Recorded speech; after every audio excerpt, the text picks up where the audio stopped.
Well, hi, and welcome to the KaiNexus Continuous Improvement Podcast. I'm Mark Graven from KaiNexus, and today we're doing a quick preview of our next webinar. It's going to be held on September 14th. It's going to be at noon Eastern. So those of you who attend our webinars regularly might notice, normally these are at 1 o'clock Eastern, but again, this one will be at noon Eastern. If you can't attend live, it'll be recorded and available to you. But that webinar is titled How to Create Psychological Safety at Work Using the 5 C's.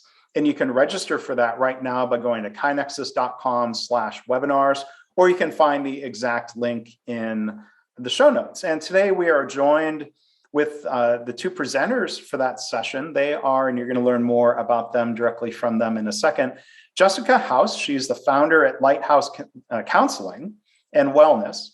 And we're joined also by Karyn Ross, the founder, CEO, and president at the Love and Kindness Foundation. So thanks to both of you for being here, and thanks in advance for doing the webinar. First off, Jessica, how are you today?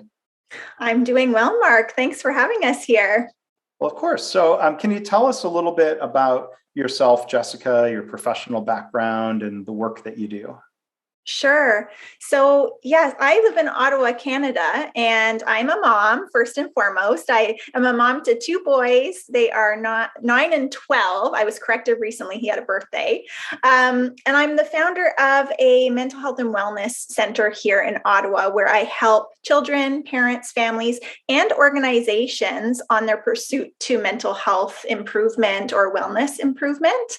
I have worked with Karyn for many years. Karyn actually was my coach. So I have a black belt in lean management, and Karyn helped me learn a lot about lean. And together we collaborated on this very, very important topic that we're going to be chatting with the audience today.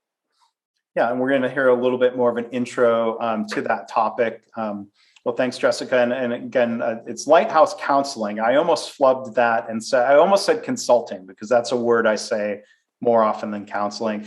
Is there a website where people can learn more about what you do at LightHouse Counselling? There is, absolutely. So it's www.lighthousecw.ca. Great. And again, we're also joined by Karyn Ross. How are you, Karyn? I'm totally fabulous. How are you, Mark? I'm great. It's good to see you again. I'm just meeting Jessica for the first time today, but Karyn and I go way back, and I'm really happy we could collaborate on something again here. And thank you for doing another webinar with us. For people who don't know you, Karyn, can you tell us a little bit about yourself? Sure. I'm Karyn Ross, and I'm near Chicago. So we have like a huge amount of North America here. And I'm the owner of Karyn Ross Consulting, and through Karyn Ross Consulting do Lean for Service Excellence. And I'm also the founder and president of the Love and Kindness Project Foundation, as Mark was saying, and we foster projects that create love and kindness in the world. Yes, look, we all have our buttons. We're wearing the buttons that Karyn made and sent out to us. Yes. And my latest effort, I have a new book coming out called The Kind Leader, a practical guide to eliminating fear, creating trust, and leading with kindness. And really over the last year or so, and it's all the work I've been doing with clients, just what I've been seeing in the world, I've really realized that so many of the things that are so difficult are failures of 2 things, failures of leadership and failures of kindness. And when we really think about what can we do to help people in organizations, those practicing lean, those, practicing other ways in our families, across society, is really helping people understand kindness. And Jessica and I, who have, as she said, worked together for years, we were really talking about her mental health background and my lean work. And we were thinking, we talk a lot in lean about the continuous improvement kind of pillar of lean. Mm-hmm. And we have a lot of tools and principles and practices and standards. But when you look on the other side, on the respect for people side, it's kind of a little amorphous. And then we started to think, well, wouldn't it be nice when you think about this idea, the basis of psychological safety, everybody knows about 5S in lean. Mm-hmm. There's nobody who wouldn't know that. But what do we have that's like this? That's the basis of the people side, the psychological safety. that's really the basis for everything we need. And actually, I'm going to, Jessica, her background really, really made me think about this. Yeah, no, absolutely. When we think about lean, it really is, it's about people. The people are the ones that are doing the work. And so if we don't understand the psychology around people and change and learning and development, then we're really missing the boat. And so in our conversations, we really figured out that psychological safety is the foundation for all improvement work.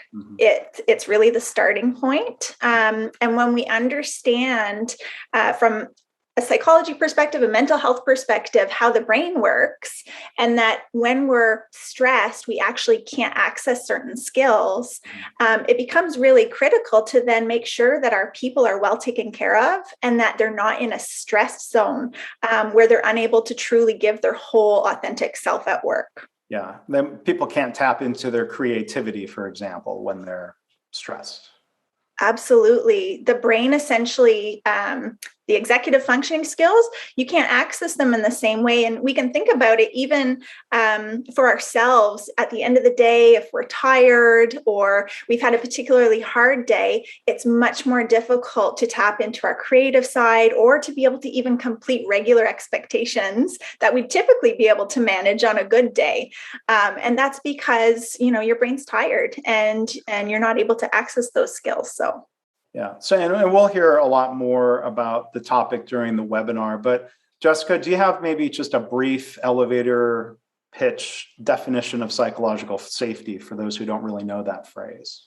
Sure. Psychological safety is being able to bring your whole, true, authentic self to work without fear of any repercussion. And so the ability to raise your hand if you need help, the ability to admit if you've made a mistake or you have a question, the ability to come up with new ideas and try them out. These are all practices that happen when we feel safe. When we don't feel safe, we might hold ourselves back. And that hampers then our people's ability to participate in continuous improvement, then that holds an organization back. And I know there's a lot of research, and I'm a big fan of the work of Amy Edmondson out of Harvard Business School. He studied companies and pointed to whether it was Google or in healthcare, how psychological safety really does seem to be the key variable. Without it, you can't do a whole lot with lean or anything else.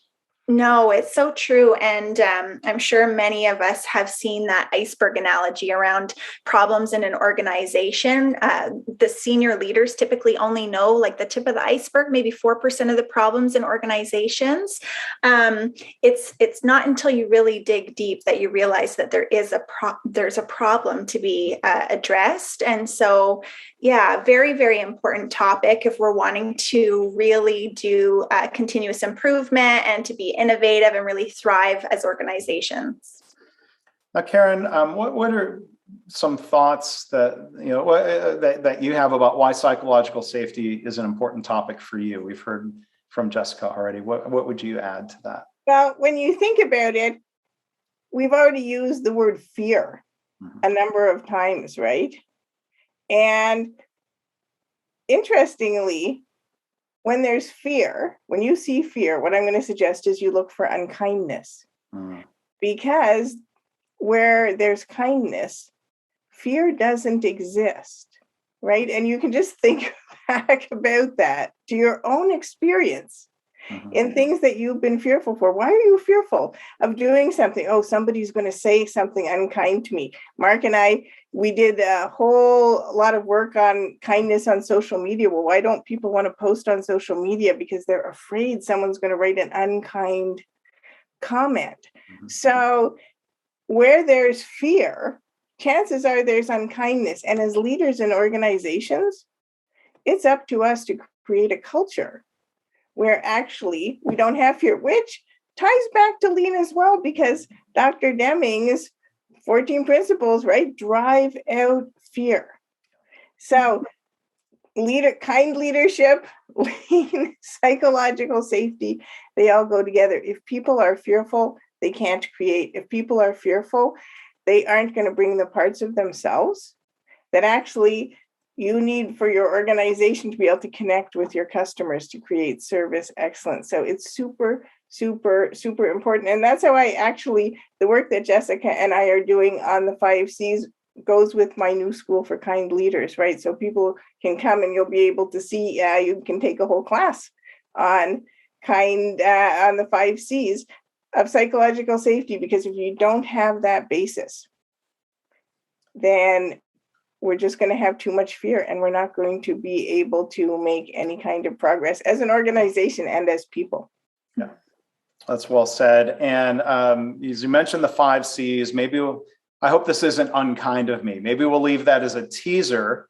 If people want to learn what the 5 C's are, come attend the webinar on September 14th, How to Create Psychological Safety at Work Using the 5 C's. That was not a typo or me misspeaking. It is the 5 C's, not 5S. And you can learn more, a little bit of the background for the session here, again, by going to kinexus.com/webinars, and you can register for it there.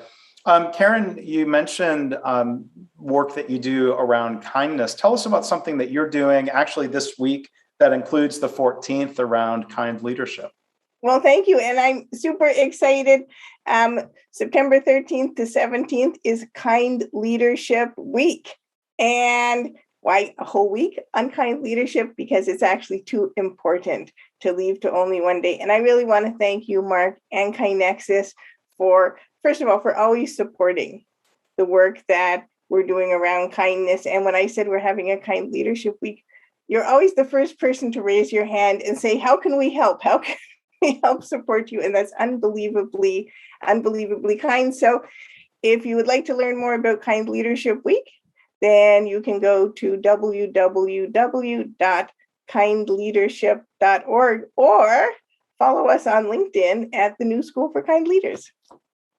Well, great. And the new book is scheduled to be released when? September 10th. It will be out already. So we'll remind people of that during the webinar. So again, September 14th, please come and register. Or if you're listening to this podcast preview after the 14th, please go check out the recording. You can find it in the KindNexus webinar library at kindnexus.com/webinars. You can find it also in the podcast feed as the audio, and you can find it on our YouTube channel. So Jessica and Karyn, thank you so much for joining us and doing the preview today. Thank you so much for having us, Mark. We're looking forward to it. Absolutely.